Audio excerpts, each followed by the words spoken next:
Adam. Bravo.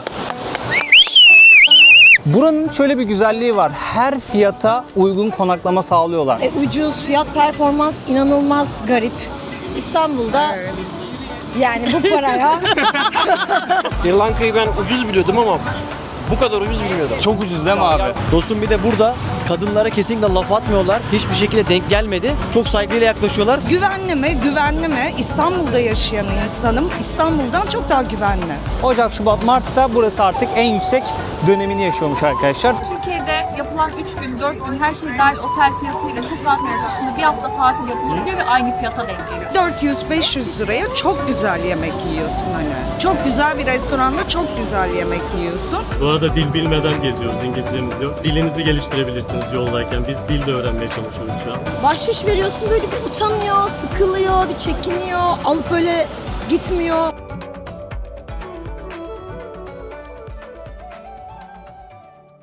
Türkiye'nin lider su arıtma markası Aura Sebilon Unique sunar.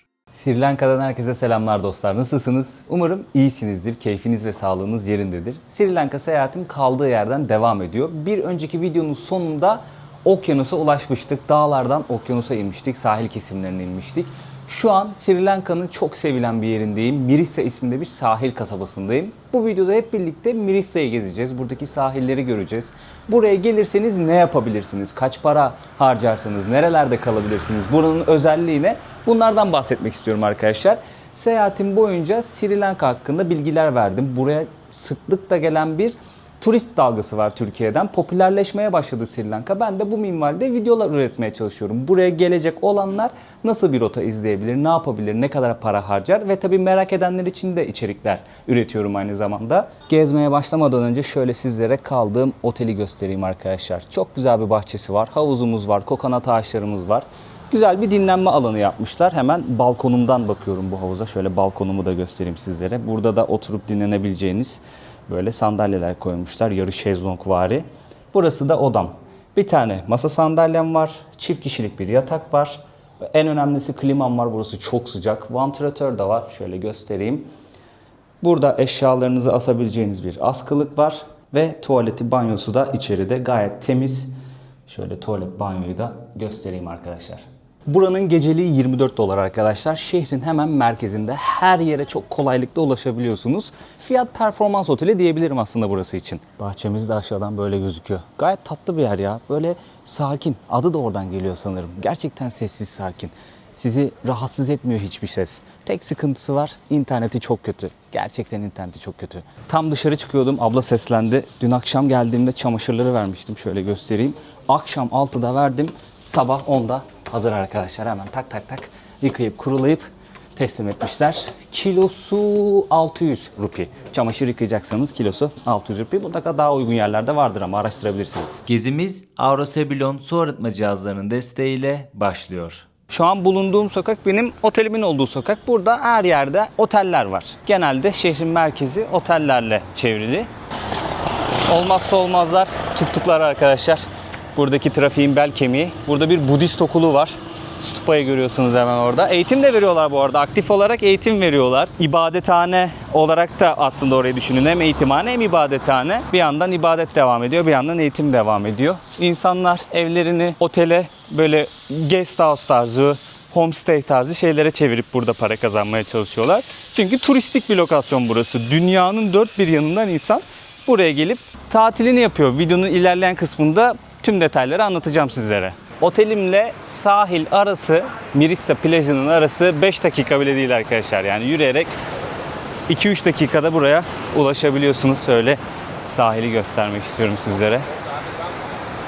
İnsanlar buranın tadını çıkarıyorlar tabii. Şu anda mevsimi. Ondan da bahsedeceğim. Hangi aylarda buraya gelirseniz en iyi mevsimi yakalarsınız, ondan da bahsedeceğim. Baksanıza sahile. Birazcık dalgalı, okyanus olduğu için dalgalı. Sörf yapanlar var. Sörf burada oldukça popüler. Gelip burada ders alıyor insanlar. Bir okul bulursak fiyat sorarız. Pek yüzülecek bir deniz değil ya, onu söyleyeyim. Bayağı bir dalga var. O yüzden zaten sörf öğrenmeye geliyor insanlar. Mirissa plajında çok fazla sörf yapılıyor mu bilmiyorum. Belki daha özel noktaları vardır. Daha iyi sörf yapabileceğiniz noktaları vardır. Ama burada da elinde o sörf tahtası olanları gördüm. Gençler burada top oynuyorlar. Dostlar, bu videoda sürpriz konuklarımız var. Kamboçya'da şans eseri tanıştığım, bir süredir de iletişimde olduğum, çok sevdiğim bir arkadaşım, kardeşim var. Selamlar. Melih de şans eseri. Ben Sri Lanka seyahatimde Melih'in burada olduğunu sonradan fark ettim. Hemen yazdım, iletişim kurduk. Vallahi evet. Burada da denk geldik. O da Sri Lanka'yı geziyor bu aralar. Ne yapıyorsun, iyisin? Abi çok şükür çok iyiyim. Seni gördüm daha da iyi oldum. Eyvallah. Kamboçya'da çok fazla vakit geçirememiştik, buluşmuştuk. Neredeydi?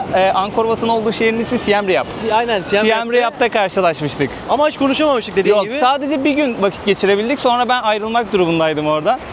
Melih de abi çok güzel geziyorsun bu arada, onu söylemek istiyorum. Onu söylemek istiyorum. Yani ben mesela doğa severim, biliyorsunuz dostlar, dağlara vesaireleri çıkarım. Aa, tam benim kafa Evet, dengim tam Melih. aynı kafa. Ben sürekli takip ediyorum. Abi bakıyorum Türkiye'de farklı bir yere gitmiş, başka bir yerde dağa çıkmış, bir köye girmiş, jungle'a girmiş. Geçen gördüm hatta geçenlerde. Burada bir yerde girmiş jungle'a. Bir şey kovalıyor, böyle suyun içinde balık kovalıyor Fil falan. arıyoruz, fil. Gayet güzel dostlar evet ya. abi seviyoruz ya. Senin tarzın da çok güzel. Aynı benzetiyorum zaten sana. Eyvallah. İlk başta da aynısını söylemiştim. Abi tabiat insanı sağıltıyor ya. Kesinlikle öyle, kesinlikle öyle. Rahatlattırıyor. İçerik üretiyorsun abi sen de sosyal medyaya. Evet abi. Bildiğim kadarıyla Instagram ve YouTube'a üretiyorsun. Evet. Melih Bektaş yazıp Bektaş olarak bulabilirler. Dostlar lütfen takip edin, hem YouTube'dan hem Instagram'dan. Aşağı ben bırakacağım, açıklamalara bırakacağım. Benden de selam gönderin Melih'in kanalına, Instagram adresine. Nasıl buldun abi Mirissa'yı, Abi, Sri Lanka'yı genel olarak bir de? Evet, Sri Lanka, ben böyle yine jungle'dan, ormanlardan başladım. En güneye indim. Yukarılarıyla alakası yok. Burası çok gerçekten turistik. Çok bakir abi. Ve çok ucuz. Gerçekten buraya yani ben gibi sırt çantalı gezginlere bile ucuz geldi. Biliyorsun tarzımız, Evet. uzun soluklu seyahat ettiğimiz için biraz hesaplarla, kitaplarla yapıyoruz. Senin videonun da bugün konusu. Evet, videonun konusu bu. Evet. Güzel bilgi alacağız Melih'ten. Bir süredir buradasın sen. Bir 15-20 gün oldu neredeyse.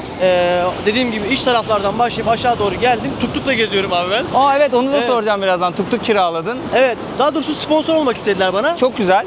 Ben de kabul ettim. Bir ay tuktuk verdiler ve tuktukla güzel. beraber geziyorum. Siz 3 aydır buradasınız. Sizle ben Colombo'da tanışmıştım zaten. Hocam yönetmenmiş kendisi. 5 gündür buradayım. 5 gündür buradasınız. Nasıl buldunuz? Yani şahane. Zaten tropikal ülkeleri zaten seviyoruz. Önce Tayland'ı çok gezdim. Tayland aşığıydım ama Sri Lanka beklentilerimin çok üstünde bir güzellik sundu. Dalgalarla boğuşmak. Sörf denediniz mi hocam? Hayır ya, sörf denemedim. Sörf bana çok korkunç geliyor. Böyle tahtanın üstünde ayağa kalkamam kesinlikle ya. Ama bir dahaki sene geldiğimde deneyeceğim. Evet, Ya gaza sörf geldi. okulunun olduğu bir yerde konaklayacağım ve böyle Daha bir mantıklı deneyeceğim. olur Çok bence de. güzel. Çünkü böyle 8 saat Arizona kertenkelesi gibi denizin üstünde böyle dalga beklemek falan eğlenceli geldi. Peki Sri Lanka ucuz mu hocam? Ne düşünüyorsunuz? Sri Lanka ucuz. Keyifli vakit geçiriyor musunuz burada? Her zevke göre bir şey var. Yemek konusunda aç kalmıyorsun. Her ülkenin mutfağı var. Ucuz, fiyat performans inanılmaz garip. İstanbul'da yani bu paraya Döner yiyemiyoruz biz. Sahilde böyle 5-6 Türk bir araya gelip hemen Türkiye'nin ekonomisini çekiştirmemiz yani. olmazsa olmaz. Ama yapacak bir şey yok. Evet. Gerçeğimiz, Doğru, gerçekler gerçeğimiz bunlar. işte burada yaşıyoruz hani. Maalesef. herhalde soslu balık yiyorsun, smash potato, yani çok güzel bir şef hazırlıyor. 2000 rupi Türk lirası karşılığını sen söyle. Evet, 400-500 liraya çok güzel yemek yiyorsun hani. Çok güzel bir restoranda çok güzel yemek yiyorsun. Siz de uzun süredir burada kalıyorsunuz. Uzaktan çalıştığınız için sürekli gidip geliyorsunuz. Evet, Hikayenizi ben hatırlıyorum kışları buradayım. Çünkü burası yaz, kışın. Evet, ters mevsim oluyor. Ters mevsim oluyor. Online çalışmamın rahatlığı var. Bir de ülke rahat. Yani İnsanları herkes güzel. mesela bana şeyi soruyor. Güvenli mi? Güvenli mi? İstanbul'da yaşayan insanım. İstanbul'dan çok daha güvenli. Burada daha rahatım. Yani bir de şimdi yine azıcık kızacağım ama hani ülkemi çok seviyorum, o ayrı bir şey. Şezlong ücretsiz burası, hani iyice sosyalistleşiyor. Plajlar halkın her yerin, hani bunların özgürlüğü. İşte biz en son geçen yıl Bodrum'daydık. Her girdiğimiz plajda çok canımız sıkıldı. Plaja ayrı giriş ödüyorsunuz. Evet. Şezlong ayrı Ayrı, ödüyorsunuz. şemsiyeye yemekleri, ayrı. şemsiyeye Ya ayrı. bir de insanı çok güler yüzlü buranın ya. Değil mi hocam? Ya çok Doğru. tatlılar. Hiçbir şeye sinirlenmiyorlar. Sana bazen bön bön bakıyorlar anlamadıkları zaman Evet. ama çoğunluğu İngilizce biliyor. Ben bu kadar seveceğimi hiç düşünmemiştim buranın insanlarını. Evet, bence de ben de öyle düşünmemiştim açıkçası. Çünkü çok bahşiş veriyorsun, böyle bir utanıyor, sıkılıyor, bir çekiniyor, alıp böyle gitmiyor. Ama tuk tuk pazarlığı duyanlar yerine var galiba. Tuk pazarlığı olmazsa olmaz hocam. Ama benim işte tanıdıklarım olduğu için burada çok sıkıntı çekmiyoruz o tuktukta. Ben çok gidip geldiğim için artık Buranın yerlisi sayılırsınız. yerli arkadaşlarım olduğu için rahat ediyorum. O bir de gittiği ülkeye birkaç kere gidip oranın yerlisi gibi olmayı seviyor. Evet. Aynı kafada mısın? Lokal gibi takılıyorum. Lokal arkadaşlar ediniyorum En önce. güzeli ama kültürü öğrenmek için en iyi yol bu Çok bence. çok keyifli. Evet. Ben Çok buranın tatlılar, bir kültürleri de yok ki tam olarak.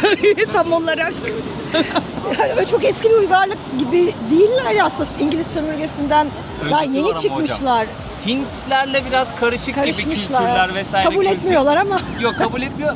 Belki biz anlamıyoruzdur ama ya. Şimdi çok Belki de. detaylı derin bir kültürleri var. Tabii bizde de var aynısı. Krallıklar vesaireler. Evet. Sonra sömürge girmiş 15. Evet. yüzyıl. Sıkıntı. Hocam şey sorabilir miyim? Siz hangi dizilerin yönetmenliğini yapıyorsunuz? Var mı yeni projeler biraz? Allah Magazinsel yandık. girelim. Ay ne bileyim, ben Muhteşem Yüzyıl'ın 4. sezonunda 2. yönetmen olarak kariyerime başladım.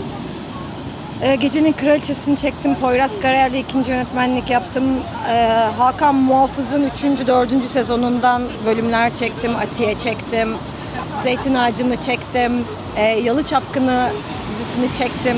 Koca Koca Yalanlar diye bir komedi dizisi çektim. Çarpıntıyı çektim en son Star TV'ye. Şimdi de var bir proje ama henüz şey yapamıyorum, söyleyemiyorum. Buradan duyuramıyoruz. Evet, hiçbir yerden duyuramıyorum. Abi birden bir Türk tutulması yaşandı. Bir 8-9 kişi vardı. Şöyle Kazım abiyle tanıştım. Onu da sizlere tanıtmak istiyorum. Abi sen de bir süredir buradasın, geziyor. Vallahi 15-20 gündür buradayız işte. Biz geziyorduk, birden böyle sohbet ede geziyorduk. Aslı'yla ben Colombo'da tanışmıştım. Yanında bir tane yönetmen hocam vardı. Dedim fikirlerini sorayım. Sonuçta bu videonun konusu bu. Buradaki Türkler fiyatlardan bahsederler, deneyimlerinden bahsederler. Tam böyle Melih ile sohbet ediyorduk. Kazım abiyle de sohbet edecektik. Birden 8-9 Türk olduk. Bir anda İstifa etraftan edip dünya gezmeye başlayan polisler filan. İki bereketiyle oldu. Eyvallah abi. YouTuber'ı göre gelince Biz 4-5 gündür ben buradayım, daha bir tane göremedik. Kazım abiden hariç. yönetmeninden, polisinden, albayına Harbiden ha.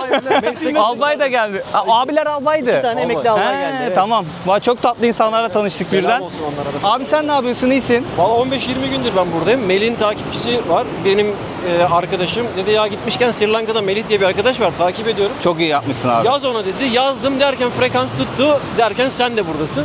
Çok güzel oldu. Güzel bir denk geliş oldu Vallahi abi ben ya. şöyle söyleyeyim. Sri Lanka'yı ben ucuz biliyordum ama bu kadar ucuz bilmiyordum. Çok ucuz değil mi abi? Yani ucuz biliyordum ama bu kadar ucuz bilmiyordum. Zaten sen şimdi bugün bununla ilgili bir vlog Evet, yapacaksın. fiyatlardan bahsedeceğim. Yönetmen hocam da dedi, Aslı da dedi, abi sen de dedin, Melih de dedi. Ben de diyorum. Harbiden ucuz burası arkadaşlar. Geleceğin Bali'si diyorlar abi buraya. Bali'nin Geleceğin Bali'si. Evet, geleceğin Bali'si diyorlar ve Bali'nin bakir hali. Tamam, şekilde. bu vakitte burayı görmek güzel o zaman. Evet, güzel. Daha Bu vakitte burada bulunmak hırçın güzel. turizm yok abi şu anda. O hırçın turizm olan yerler var ya böyle. Bayağı bir gel abi, git abi falan böyle çingen Hiç pazarları. yormuyorlar abi Yok, ya. yok.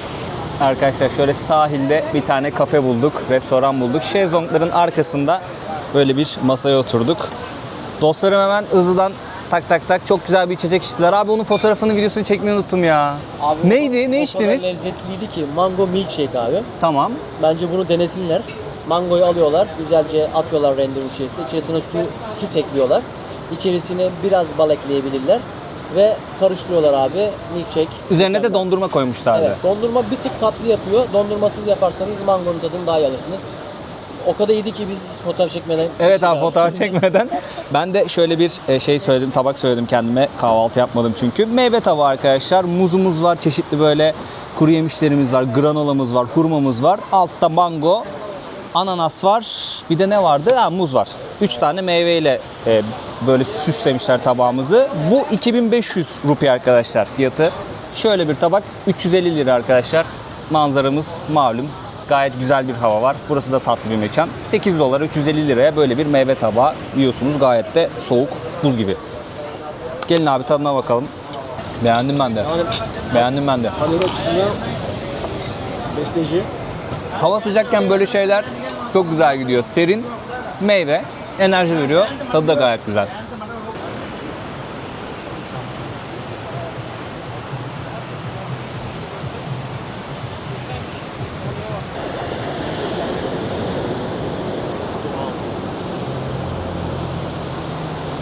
Sahilde belli yerlerde tur satın alabiliyorsunuz arkadaşlar. Aktivite yapabiliyorsunuz. Mesela burada jet skiler var. Şurada şnorkel ve palet görüyoruz. Sörfler var. Burada ders veriyorlar. Bir tane okul gördüm de sörfü oraya soracağım. Balina izleyebileceğiniz, görebileceğiniz bir tur varmış ama tamamen şans, yani görme garantisi yok. Fiyat sordum abi buraya. Kahvaltı dahil 12.000 rupi dedi. Yani 42 dolar civarı, 1800 TL civarı bir şey yapıyor. Sabah sizi alıyorlar. Tekneyle açılıyorsunuz. Balinanın olduğu yere gidiyorlar. Ama balinayı görme olayı tamamen şansmış. İşte kahvaltı dahil 4 saat sürüyor. 42 dolar arkadaşlar. Buranın olayı şuymuş. Karşıda sahilin başlangıç noktası var. Genelde o tarafta surf yapıyorlarmış. Daha dalgalı oluyor sanırım orada. Oradaki kafe, restoranlar bir tık daha ucuz oluyormuş arkadaşlar. Buraya doğru geldikçe, yani merkeze doğru yaklaştıkça daha da pahalılaşıyormuş kafe ve restoranlar. Bunun da bilgisini vereyim sizlere. Buraya gelecekseniz Kasım ile Nisan arası gelmeye çalışın arkadaşlar. Ama asıl Ocak, Şubat, Mart. Ocak, Şubat, Mart'ta burası artık en yüksek dönemini yaşıyormuş arkadaşlar turizm açısından. Belki fiyatlar bir tık artıyordur, belki aynı kalıyordur, bilmiyorum. O dönemlerde gelen arkadaşlar varsa yazsınlar. Biz zaten bu videoları Ocak ayında izliyoruz. Bu dönemin fiyatlarını biliyoruz. Mart dönemi artıyor mudur ya da turizm sezonu bitecek diye fiyatlar düşüyor mudur bilmiyorum. Deneyimi olanlar, burayı ziyaret edenler paylaşırsa bizlerle çok sevinirim.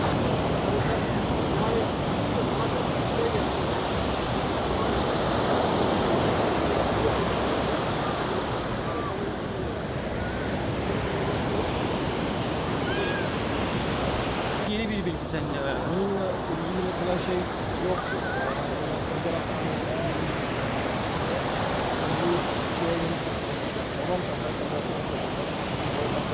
Sahilde gezerken, keza Mirisa'nın merkezinde de gezerken çok fazla böyle surf okulu görüyorsunuz arkadaşlar. Bu surf tahtalarını gördüğünüz yere yapışın. Burada neler sunduklarını şöyle yazmışlar. Numaraları vesaireleri de var. Buradaki kardeşlerden bilgi aldım. Şöyle bir durum var. Eğer hiç surf yapmayı bilmiyorsanız özel ders veriyorlar. Öyle grup dersine sizi dahil etmiyorlar.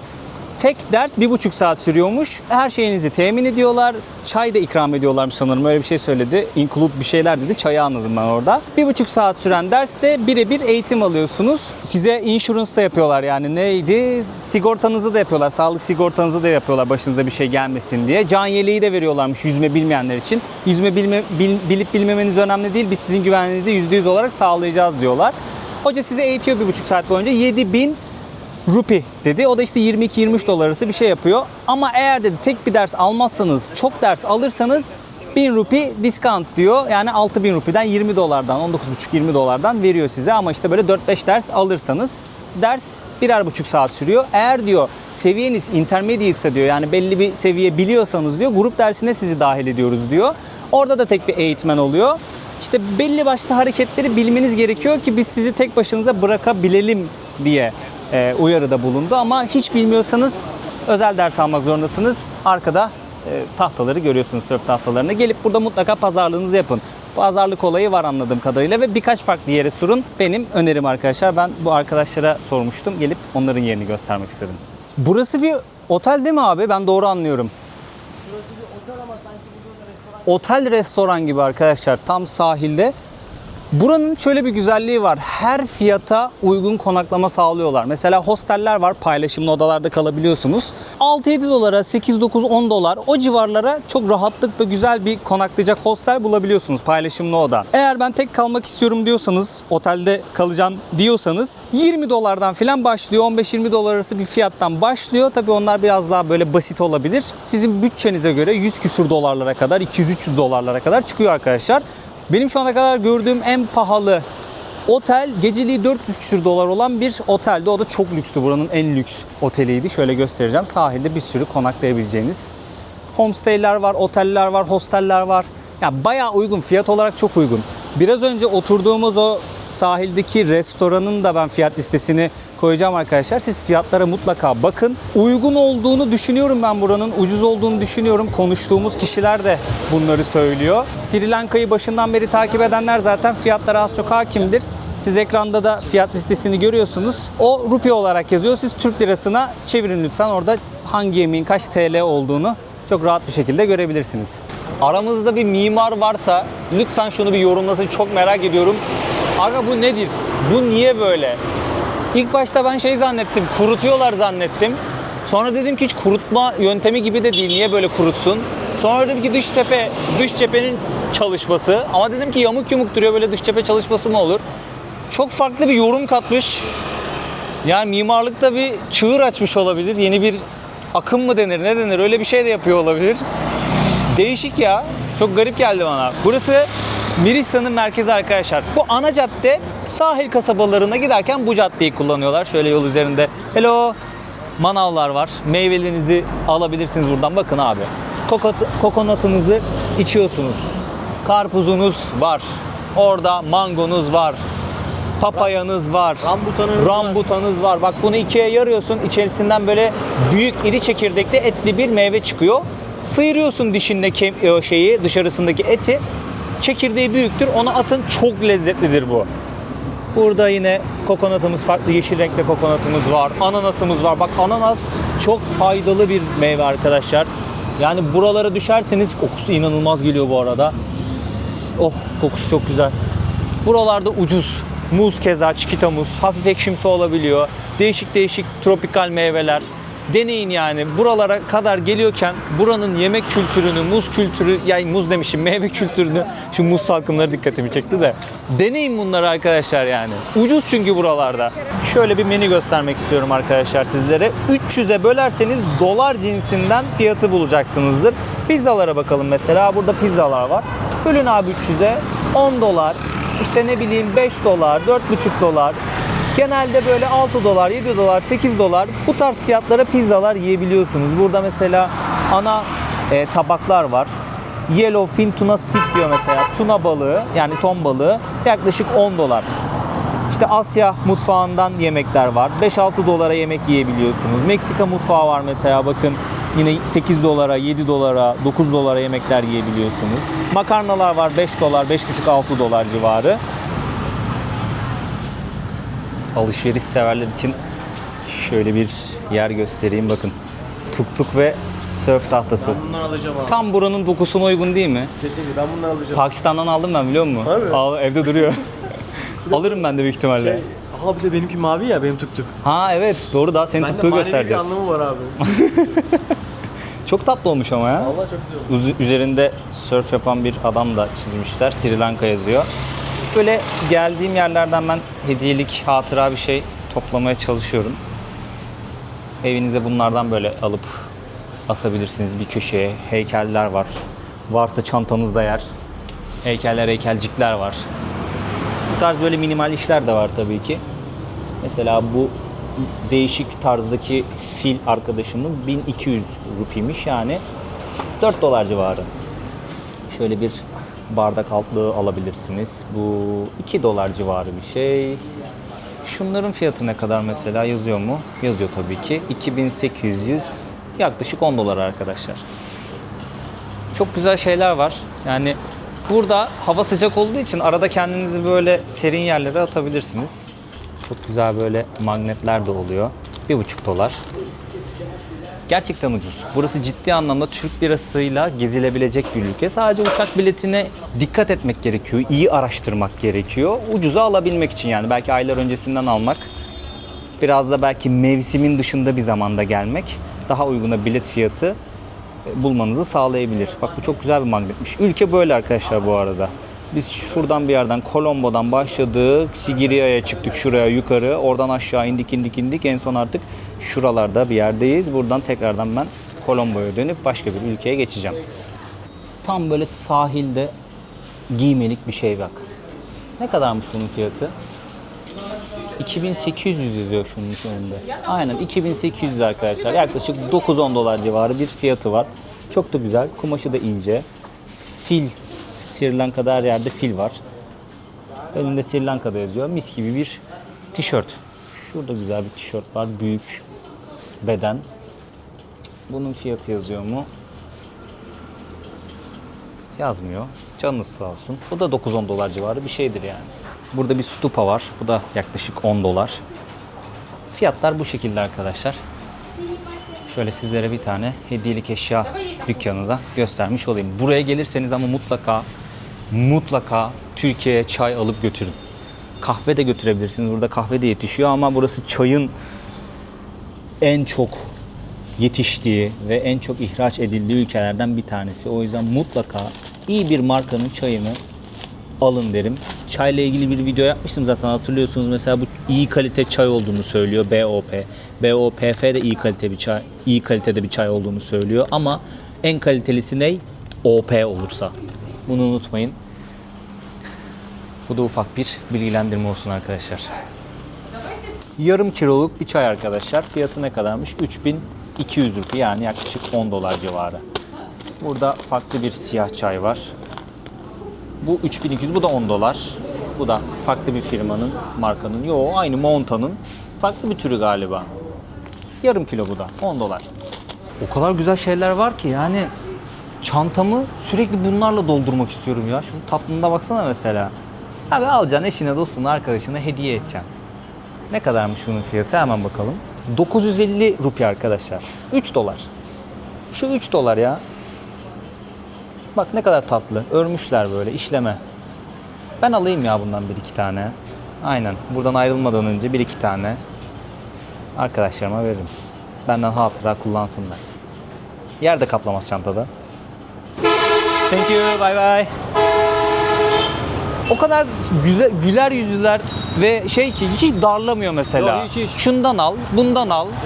Ya bir kere sadece bak bir kişiyle denk geldim. Heykelcik almak istiyordum kendime. Bu da heykelci. Fiyata 6000 dedi önce. Sonra böyle 900'e kadar düştü. Bir kişi ama şimdiye kadar. Bak 6000'den 900'e düştü. Şimdiye kadar sadece bir kişiyle karşılaştım. Bak kaç gündür buradayım. Ve sürekli böyle dükkan geziyorum. Güzel hediyelik bir şey alayım kendime, yani hatıra olsun diye. Yok onun dışında. Evet, evet. Hiç darlamıyorlar, yanına gelmiyorlar. Burada bir tık belki benim tecrübem tuk şoförleri burada değil de Melisa'da değil. Colombo'da falan belki. Colombo'da, Nuruvelya'da o da ve otobüs şoförleri. Otobüs şoförleri gerçekten burada çılgın. Kaza çıkacak Ama sanki. tuk şoförleri özellikle Nuruvelya'da taraflarında bir tık darlıyor abi. Adama diyorum ki benim tuktuğum var zaten. Kendi tuktuğumla geziyorum. Ne olsun diyor, seni gezdiğini falan. Abi diyorum, tuktuğum var, tuktuğum. Kendi tuktuğum var. Şunu diyorum. Olsun diyor ya, gel diyor falan. Yani gerçekten biraz o şey yapıyor ama genel olarak gerçekten çok güler yüzlüler. Evet. Ve Rahat gezilebilecek bir ülke yani. Ben buraya geldikten sonra çok daha net anladım. Kafanız rahat gezersiniz yani. Dertsiz tasasız gezersiniz hiç burada. rahatsız olmazsınız. Ucuz olması da büyük bir avantaj bu arada ya. Dostum bir de burada kadınlara kesinlikle laf atmıyorlar. Hiçbir şekilde denk gelmedi. Çok saygıyla yaklaşıyorlar. Yani kadınlar için de çok güvenli, rahatça seyahat edebilecekleri bir ülke. Arkadaşlar burada farklı yerlerde para değiştirebileceğiniz döviz ofisleri görüyorsunuz. Burada güzel bir şey yapmışlar. Kuru yazmışlar mesela. Dolar kurunu söyleyeyim ben size. 1 dolar 307 Sri Lanka rupisi. Hemen şurada içeride değiştirebiliyorsunuz. Ben farklı bir yerde değiştirdim mesela. Orada da 1 doları 307'den bozdu. Colombo'da 309'dan bozmuşluğum var. 306'dan bozmuşluğum var. 305'ten bozmuşluğum var. Bu tarz böyle biraz daha turistik yerlere gelince makas biraz daha artıyor. Mesela daha mahrumiyet bölgesine gittiğimde nerede değiştirmiştim? 305'ten değiştirdi. Ella'da. O yok çünkü çok fazla yok. Bir tane mi ne var? Bir de banka var, o kadar. Onun da şeyini kullanıyor. Avantajını kullanıyor ve kendi komisyonu daha fazla oluyor. Yayalar için yürüyebilecek pek bir alan yok yani. Şurada aslında şerit bitiyor ama biz hemen dibinde yürüyoruz. Bu şeridi çok fazla ihlal ediyorlar. Güvenli sayılmaz yani. Çoluğunuzla çocuğunuzla gelirseniz buralara dikkatli olun arkadaşlar. Şuradan inceden bir koku geliyor, pis koku. Çöplerden kaynaklı olsa gerek.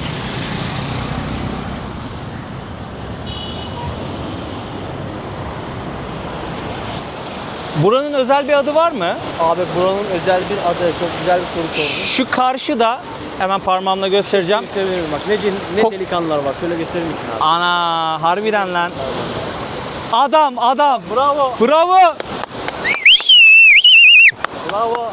Verdik gazı. Şimdi düşürüyorum. Kekoluğumuzu da yaptık. Bak şurada kokonat neydi? Kokonat tepesi Hill. miydi? Evet, Kokonat Aynen, Tepesi. Kokonat tepesi. Buradan gün batımını izliyorlar. gün batımının doğuşunu diyecektim.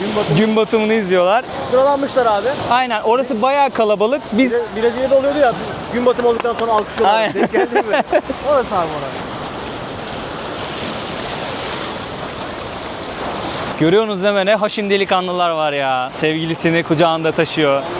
Yiğidim aslanım. İmzayı attıktan ama sonra kendin geç. Lan ne oluyor? Bura derin mi? Bana mı öyle geldi? Yok değilim. Oğlum gidiyorum lan. Gidiyorum, gel git oldu. Bir şeyler oldu. Burada o güzel Instagram hikayelerinin, Reels'larının ardındaki beklenen sıra. Evet. Gösterilmeyen. Çok yer yok galiba yukarıda ya beklediklerine göre. İnip çıkarken trafik oluyor abi böyle. Mirisa sahili burası arkadaşlar. Gün boyunca dolaştığımız yerler ve diğer sahile bağlanan kısım. Şöyle göstereyim, ileride sörf yapıyorlar. Eğitim alan var.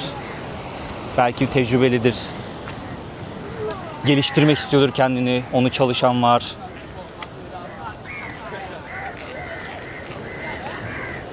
Çok güzel yer kapmışlar be. Pizzalarını almışlar. Manzaraya karşı, gün batımına karşı. Evet ya, biraz önce tam da bu konu üstüne konuştuk. Ya hakikaten önce kızı taşıdı. Bizi böyle bir burukluk yarattırdı. Şimdi burada sevgilisiyle pizza yiyor.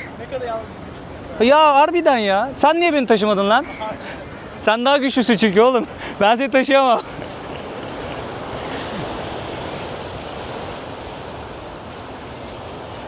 Arkadaşlar burada çok tatlı bir çiftle tanıştım. Bir süredir Sri Lanka'da geziyorlarmış. Hatta çok ilginç bir hikayeleri var. Ben direkt mikrofonu size uzatayım. Öncelikle kendinizi tanıtabilirsiniz. Kimsiniz, ne yapıyorsunuz, ne zamandır yoldasınız? Ben Muhammed, eşim İrem. Ben İrem. Polis memuruydum. Bir 7 yıl polislik yaptım. Daha sonra ücretsiz izne ayrıldım. Bundan öncesini anlatmak gerekirse ilk defa 2023'te Tayland'da yurt dışına çıkma deneyimimiz olmuştu. Bir ay Tayland'ı gezdikten sonra o zehir kanımda işledi. Daha sonra böyle bir şey düşündük. İzin alalım, ücretsiz izin alalım diye aldık. Biraz zor oldu bizim meslekte, bu işler biraz zor. İzin alınca ilk olarak dünya turuna Sri Lanka'dan başlamak istedik. Yaklaşık 20 gündür de buradayız. Bir 2-3 gün sonra Malezya'ya geçeceğiz. Nasıl peki Sri Lanka, beğendiniz mi? Sri Lanka güzel ya. Bir beklentimizi karşıladı yani. Beklentimizden bir tık üstünde karşıladı. Dün surf denedik. Bence çok- Başarısızlık. Sri Lanka bence çok güzel. Şöyle yani Türkiye'deki tatile göre buradaki tatil çok daha ucuz kalıyor. Tropikal iklim. İstediğin her şeyi bulabiliyorsunuz zaten. Sıcak. İnsanlar Türkiye'de şu an kış yaşarken, üşürken ve şu an yazı yaşıyoruz. O yüzden Sri Lanka bence çok güzel. İnsanları nasıl buranın peki? Yemekleri nasıl? Alışabildiniz mi? İnsanları çok sıcakkanlı ya. Çok şeyler. İnsanları çok sıcakkanlı. Yemekleri biz kotu denedik. Güzeldi. Birkaç yemeğini denedik. Güzeldi. Tam isimlerini hatırlamıyoruz ama. Rice and curry var meşhur. Rice and curry var. O da güzeldi. Lassi diye bir içecekleri var. Tuzlu biraz değil mi? Biz ananaslı, Ananaslı, muzlu muzlu denedik. Tuz atıyorlar biraz içine bildiğim kadarıyla. Geldi mi sana? Yok bilmiyorum. bana gelmedi. Tatlıydı. Aa, Milkshake'in böyle yoğurtlu versiyonu gibi biraz değişik bir tadı var. acı yapıyorlar benim fark ettiğim kadarıyla yemekler. Bayağı bir acı yemekleri. Acı, aynen. Bir kahvaltı da denedik, Sri Lanka kahvaltısı diye. Orada beyaz noodle'lardan falan bir şeyler yapıyorlar. Değişik bir ekmekleri var. Önerir misiniz peki buraya gelmeyi planlayanlara? Yani Sri Lanka'ya şu kadar gün yeter, mutlaka gelin, şurayı görün dediğiniz. Öneririz şöyle, Sri Lanka'da gezilecek kuzeyde de güneyde de yerler var. Biz 20 gündür güneydeyiz. Kuzeyi daha sonradan gezmeyi planlıyoruz. Sahil, surf, tatili istiyorsanız güneyde takılabilirsiniz. Veligama bölgesindeyiz biz. Mirisa yine denize girmek için güzel. Ahanganama var. Unavatu var. İleride Matara diye bir yer varmış. Oraya gittik. Gece hayatı falan varmış. Orayı çok görmedik. Yine safari var. Yala safari turu. Onu da yapmadık. Bir dahaki sefere düşünüyoruz. Var mı peki söylemek istediğiniz bir şey Türkiye'deki gençlere? Bu arada yaşlar kaç? Akranız diye düşünüyorum. 94'lüyüm. 31, 32 civarı. 96 ben 30 olacağım. Akran sayılırız. Ben de 93'lüyüm. Var mı bizim nesle söylemek istediğiniz bir şey? Şunu yapın abi. Bizim nesle söylemek istediğim şey şu döngüden biraz kurtulmak lazım ya. Sürekli iş yani şimdi 8-5 işi de çok yermek istemiyorum. Biraz insanların da mecburiyeti var herhalde. Ama online bir beceri geliştirirseniz freelance olarak çalışarak gezebiliyorsunuz. Böyle şeyler mümkün. Bizim zamanımızda eskiden çocukluğumuzda böyle şeyleri sadece belgesellerde görüyorduk. Gezmek falan çok mümkün değildi. Sen herhalde biraz daha erken çıkmışsın. Biz sonradan geldik ama. 2017'de başladım ben gezmeye. Ama eski lise çağımızda bizim biraz şeydi ya, zordu ya. İnternet Çok zor, evet. tam oturmamıştı. kadar Yani gelişmiş tavsiyemiz, değildi. Aynen. evet, gençlere gezin. Özellikle üniversiteden sonra bir iş hayatına atılmadan hemen önce bir en azından Tayland, kolay olarak söylüyorum, ya da Gürcistan, Balkanlar, Mısır, yurt dışını görmek için olsa bile bence gidin. Bir de şöyle bir şey var, insanları dinlemek. Gerçekten biz çıkarken de işte en çok olumsuz konuşan çok olur. İşte ne yapacaksınız, niye gidiyorsunuz, gezeceksiniz de ne olacak? Hiç yurt dışına çıkmamış insanlar fikir üretiyorlar bu konuda. Yani etrafa değil, kendi içimizdekini dinleyin ilk önce. Maceraya atılın yani kısaca. Atılın ya. Bir de bakış açınız değişiyor dünyaya karşı, insanlara karşı. Biraz insan kendini geliştiriyor. Bu her açıdan diyebilirim, ahlaki yönden. İşte dilinizi geliştirebilirsiniz yoldayken. Biz dil de öğrenmeye çalışıyoruz şu an. Bu arada dil bilmeden geziyoruz, İngilizcemiz yok. Bak bu çok Yolda- kıymetli. Yolda öğrenmek için çıktık. Bizim 14. senin 14, benim 13. ülkem Sri Lanka. 13 ülkeyi, 14 ülkeyi de dil bilmeden bir şekilde hallettik yani. Yani bir şekilde her yerde anlaşabiliyorsunuz. Bir de bütçeyle alakalı bir şey söylemek istiyorum. Yani şöyle, Türkiye'de yapılan 3 gün, 4 gün her şey dahil otel fiyatıyla çok rahat yurt dışında bir hafta tatil yapılabiliyor ve aynı fiyata denk geliyor. Aslında tamamen ne istediğiniz, ne beklediğinizle alakalı. Yani otelde takılayım 3 gün işte sadece dinleneyim diyorsan evet Türkiye'de yapabilirsiniz. Ama işte o parayı bir hafta yurt dışına ayırayım diyorsanız neredeyse aynı fiyata denk geliyor Değil mi? zaten. Yeni kültürler görmek. Bir de Asya kültürü çok güzel ya. Ben Avrupa kültüründe biraz daha pahalı kaçıyor tatiller. Otelden bahsettin ya. Euro ve dolar fiyatını düşününce şu anda. Evet. Yani yurt dışına çıkın derken Asya'yı tercih edebilirsiniz arkadaşlar. Asya Hem güvenli hem ucuz. Evet. Tek kötü yanı Belli uçak açıdan. bileti galiba. Onu da bir şekilde biriktirip kendinizi buraya atarsanız gerisi çok kolay. Çok teşekkür ederim. Ağzınıza sağlık.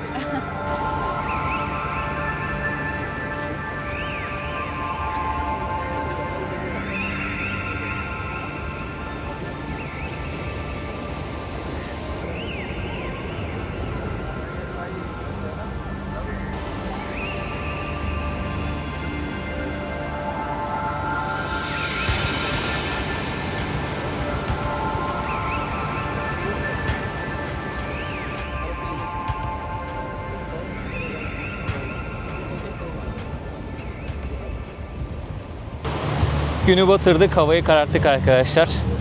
Şöyle sizlere sahildeki yerleri göstereyim. Burada ne varmış? Balık varmış. Tuttukları balıkları sahilde satıyorlar arkadaşlar. Şöyle göstereyim sizlere, bakar mısınız? Ciğerleri mi patlamış onların?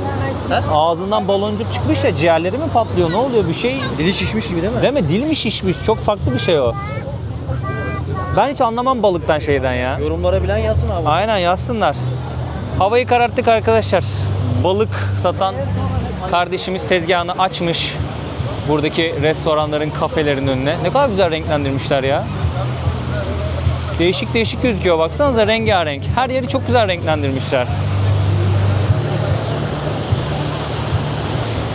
Çok tatlı bir yermiş ya. Gerçekten yani şu uçak biletini uyguna ayarlayabildiğiniz an Sri Lanka'yı rotanıza ekleyin arkadaşlar. Bunu mutlaka yapın. Çok güzel insanlarla tanıştık bu videoda ya. Fikirlerini söylediler sağ olsunlar. Önerilerde bulundular. Sohbet ettik, muhabbet ettik. Güzel bir video olduğunu düşünüyorum. Keyifli bir video olduğunu düşünüyorum. Melih'le burada karşılaştığım için ayrı bir mutluluk içerisindeyim. Çünkü hakikaten çok hoş sohbet, bol macera yaşamış, çok güzel anıları olan bir arkadaşım, kardeşim. Onun da Instagram ve YouTube sayfasını lütfen takip edin arkadaşlar. Arkamdaki manzara da ayrı bir güzel bu arada ya. Dalgalar ta sahilin, restoranların olduğu yere kadar geliyor. Dostlar, şimdi Sri Lanka'ya geldiniz. Bir tuk tuk sever olduğunuzu düşünün ve tuk tuk sürmek istediğinizi düşünün. Burada kiralayabiliyorsunuz arkadaşlar tuk tuk. Abi sana sponsor olmuştu bir yer. Tuk tuk rental, eğer söylememden sakınca Yok abi, bir reklam değil, bir öneri olsun. Aynen, öneri, tavsiye. İşleri sistemli yapıyorlar. Abi internet siteleri var. Burada gelmeden önce international, yani uluslararası sürücü belgeniz olması çok önemli. Ama eğer yoksa, benimki gibi, bende hiçbir şey yoktu yani abi, böyle bir şey. Ben buraya geldim, $40 karşılığında aldım ve 15 gündür neredeyse dağ bayır gidiyorum. $40 karşılığında uluslararası sürücü belgesi Aynen, aldın. Bir Ve yıl geçerliliği olan. Tamam. Burada bir $5, $6 da şey vardı. Firma üzerinden indirimliymiş o da. Burada sürmek için izne tabisin. Onu da alıyorsun. O şekilde sürüyorsun abi. normalde mesela bunların kiraları ne kadar? Şöyle içinde göstereyim arkadaşlar Abi sizlere. şöyle söyleyeyim. Gününe göre değişkenlik gösteriyor ama Yani günlük 15 dolara yakın, 10 dolar, 15 dolara yakın kiralama bedeli var. Ben böyle 2-3 arkadaş kiralayıp üst taraflarına valizlerini koyup gezerken Evet. falan gördüm. Şöyle göstereyim arkadaşlar bu arada. Üstü böyle. Şöyle tuktuğu da göstereyim. tuktukrental.com. Bu bir reklam değil. Öneri olsun. Yani tuktuk kiralamak isteyenler, tuktuk sürmek birazcık sıkıntı olabilir. Vites olayı falan farklı değil mi kankacığım? Abi vites şöyle, koldan vitesli, motosiklet sürebilen herkes burada bunu bu şekilde kullanabilir. Giderken şu anda N'de işte boşta. Giderken atıyorsun, şeyi var, freni var burada. Benzini çok az yakıyor. Yani ne kadar söyleyeyim? 1500 rupi falan atıyorum. Yani 5 dolar gibi atıyorsun. Aynen. Kaç gün gidiyor? Abi 100 kilometreden fazla gidiyorum yani. Oo çok iyi. Çok iyi yani. Kendi şeyim Keyifli mi peki sürmek? Çok keyifli, bir de en büyük avantajı ne biliyor musun abi? Yağmur falan yağıyor ya. Üstü kapalı. Arka tarafta şey var, çantamı arka Aha. tarafa atıyorum. Alan da var çanta koymak Alan da için. var, aynen. Yani çok keyifli. Ben Harbiden keyif aldım. 3 kişi kullanırsın yani bunu ya. Kiralarsın çok daha da rahat. ucuza gelir ki ucuzmuş da şöyle önden de Yani. göstereyim arkadaşlar. Abi çok ilginç bir şey. Ben böyle bir şey olduğunu bilmiyordum. Öğrenmiş olduk Melih sayesinde. Şöyle göstereyim bir farklılık olsun. Buraya gelip de kiralamak isteyenler, bunu deneyimlemek isteyenler böyle bir şey var. Bilginiz olsun yani. Hadi dikkat edin kendinize. El freni orada mı? Dur göstereceğim. Işık kapandı. Buradan da bir de şey 200 cc abi. 200 cc. İyiymiş. Kazasız belasız kankacığım. Çok dikkatli gidin. El frenini de unutmayın. Şuradan göstereyim el freni burada. çok güzel yerde el freni ya. Abi toplaya git. 100-150 rupiye ala git. Bazen de el atıyorlar biliyor musun? Alıyorum. Harbi adam mi? Getiriyorum. Ücret veriyor. Diyorum ki abi almıyorum işte. İstemiyorum falan diyorum. Koca yürüktü adam Aynen ya. abi. Türkiye Sri Lanka'da Türk tuktuk şoförü. Meslek değiştirdim. YouTube'u bıraktım, tuktuk şoförlüğüne başladım. Hadi kankacığım görüşürüz. Dikkat edin kendinize. Abi iyi akşamlar. Görüşürüz. Oğlum çok iyi mevzu ya. Şu an yol üstünde olduğumuz için şey yapmak istemedim, denemek istemedim de böyle bir boşluğa gidersek yarın öbür gün Melih'ten rica edeceğim. Ben hiç tuk kullanmadım, motor da kullanmadım. Keyifli olur diye düşünüyorum. Güneş battıktan sonra hep beraber gidip bir şeyler içtik arkadaşlar.